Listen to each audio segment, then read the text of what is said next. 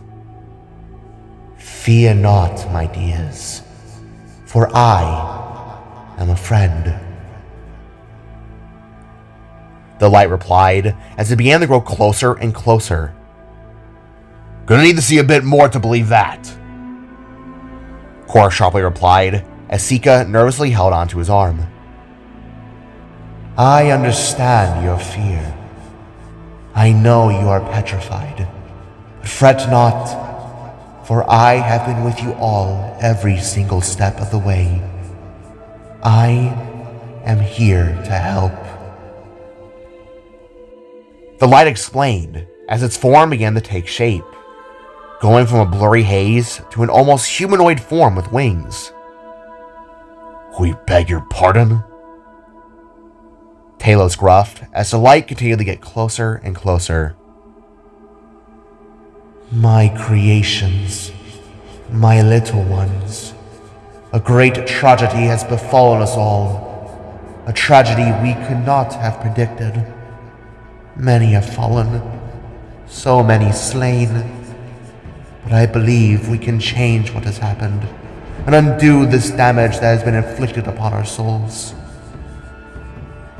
The voice boomed as its now feminine shape appeared before all in a heavenly golden outline of light. She was tall and beautiful, held 3 sharp horns atop her head with a wingspan that nearly dwarfed the Star Slasher itself.